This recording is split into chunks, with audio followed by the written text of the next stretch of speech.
예수님께서는 당신이 요한보다 더 많은 사람을 제자로 만들고 세례를 준다는 소문을 바리사이들이 들었다는 것을 알게 되셨다. 사실은 예수님께서 친히 세례를 주신 것이 아니라 제자들이 준 것이다. 그래서 예수님께서는 유다를 떠나 다시 갈릴레아로 가셨다. 그때 사마리아를 가로질러 가셔야 했다. 그렇게 하여 예수님께서는 야곱이 자기 아들 요셉에게 준 땅에서 가까운 시카르라는 사마리아의 한 고을에 이르셨다. 그곳에는 야곱의 우물이 있었다. 길을 건너라 지치신 예수님께서는 그 우물가에 앉으셨다. 때는 정오 무렵이었다.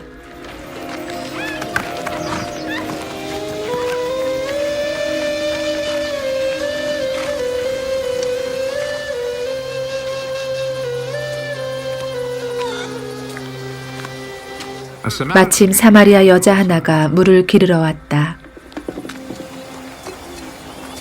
그러자 예수님께서 나에게 마실 물을 좀 다오 하고 그 여자에게 말씀하셨다. 제자들은 먹을 것을 사러 고을에 가 있었다. 사마리아 여자가 예수님께 말하였다. 선생님은 어떻게 유다 사람이시면서 사마리아 여자인 저에게 마실 물을 청하십니까? 사실 유다인들은 사마리아인들과 상종하지 않았다. 예수님께서 그 여자에게 대답하셨다. 내가 하느님의 선물을 알고 또 나에게 마실 물을 좀 다오 하고 너에게 말하는 이가 누구인지 알았더라면 오히려 내가 그에게 청하고 그는 너에게 생수를 주었을 것이다. 그러자 그 여자가 예수님께 말하였다. 선생님, 두레박도 가지고 계시지 않고 우물도 깊은데 어디에서 그 생수를 마련하시렵니까? 선생님이 저희 조상 야곱보다 더 훌륭한 분이시라는 말씀입니까? 그분께서 저희에게 이 우물을 주셨습니다. 그분은 물론 그분의 자녀들과 가축들도 이 우물물을 마셨습니다. 예수님께서 그 여자에게 이르셨다. 이 물을 마시는 자는 누구나 다시 목마를 것이다. 그러나 내가 주는 물을 마시는 사람은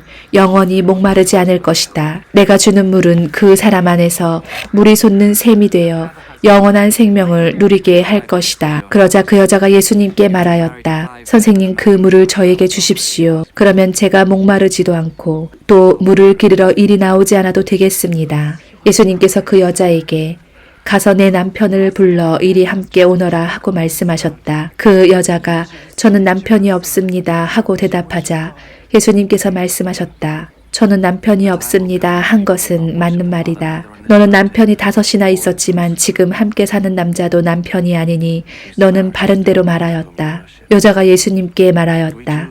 선생님, 이제 보니 선생님은 예언자시군요.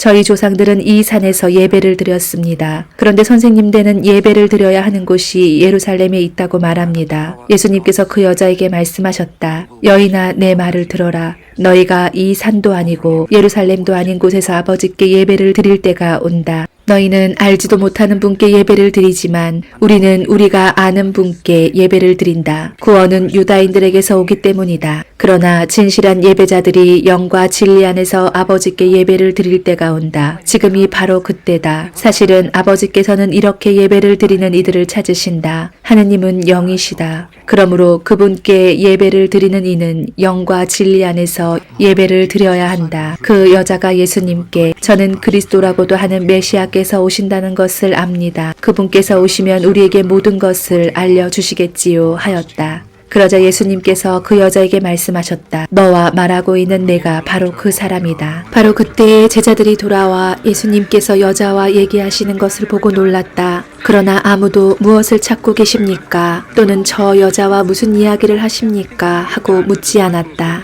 그 여자는 물동이를 버려두고 고을로 가서 사람들에게 말하였다. 제가 한 일을 모두 마친 사람이 있습니다. 와서 보십시오. 그분이 그리스도가 아니실까요? 그리하여 그들이 고을에서 나와 예수님께 모여왔다. 그러는 동안 제자들은 예수님께 스승님 잡수십시오 하고 권하였다. 그러나 예수님께서 나에게는 너희가 모르는 먹을 양식이 있다 하시자 제자들은 서로 누가 스승님께 잡수실 것을 갖다 드리기라도 하였다는 말인가 하고 말하였다. 예수님께서 다시 그들에게 말씀하셨다. 내 양식은 나를 보내신 분의 뜻을 실천하고 그분의 일을 완수하는 것이다. 너희는 아직도 넉 달이 지나야 수확때가 온다 하고 말하지 않느냐. 자, 내가 너희에게 말한다. 눈을 들어 저 밭들을 보아라. 곡식이 다 익어 수확할 때가 되었다. 이미 수확하는 이가 삭슬 받고 영원한 생명에 들어갈 알곡을 거두어들이고 있다. 그리하여 씨 뿌리는 이도 수확하는 이와 함께 기뻐하게 된다. 과연 씨 뿌리는 이가 다르고 수확하는 이가 다르다는 말이 옳다. 나는 너희가 애쓰지 않은 것을 수확하라고 너희를 보냈다. 사실 수고는 다른 이들이 하였는데 너희가 그 수고의 열매를 거두는 것이다. 그 고을에 사는 많은 사마리아인들이 예수님을 믿게 되었다. 그 여자가 저분은 제가 한 일을 모두 알아맞혔습니다 하고 증언하는 말을 하였기 때문이다. 이 사마리아인들이 예수님께 와서 자기들과 함께 머무르시기를 청하자 그분께서는 거기에서 이틀을 머무르셨다. 그리하여 더 많은 사람이 그분의 말씀을 듣고 믿게 되었다. 그들이 그 여자에게 말하였다. 우리가 믿는 것은 이제 당신이 한 말 때문이 아니오. 우리가 직접 듣고 이분께서 참으로 세상의 구원자이심을 알게 되었소. 이틀 뒤에 예수님께서는 그곳을 떠나 갈릴레아로 가셨다. 예수님께서는 친히 예언자는 자기 고향에서 존경을 받지 못한다고 증언하신 적이 있다.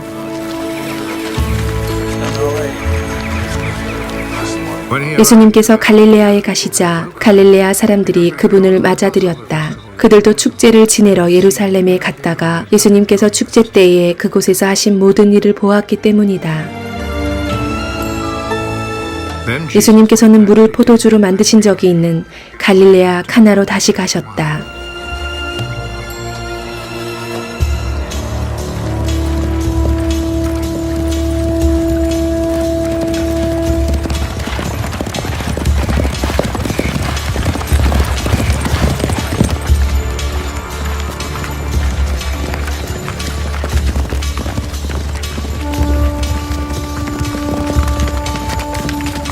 거기에 왕실 관리가 한 사람 있었는데 그의 아들이 카파르나움에서 앓아 누워 있었다. 그는 예수님께서 유다를 떠나 갈릴레아에 오셨다는 말을 듣고 예수님을 찾아와 자기 아들이 죽게 되었으니 카파르나움으로 내려가시어 아들을 고쳐 주십사고 청하였다. 예수님께서는 그에게 이르셨다. 너희는 표징과 이적을 보지 않으면 믿지 않을 것이다. 그래도 그 왕실 관리는 예수님께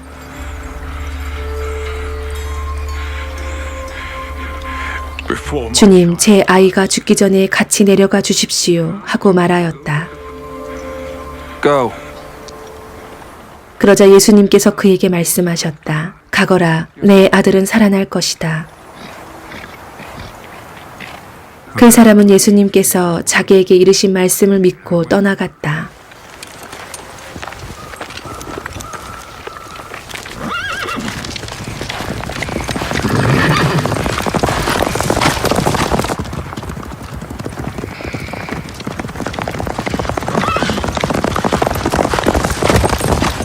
그가 내려가는 도중에 그의 종들이 내려와서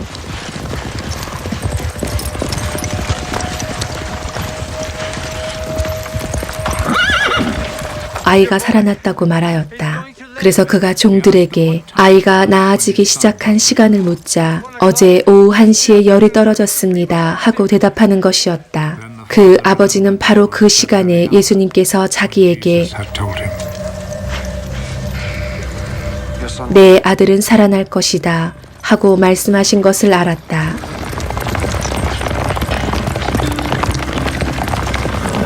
그리하여 그와 그의 온 집안이 믿게 되었다.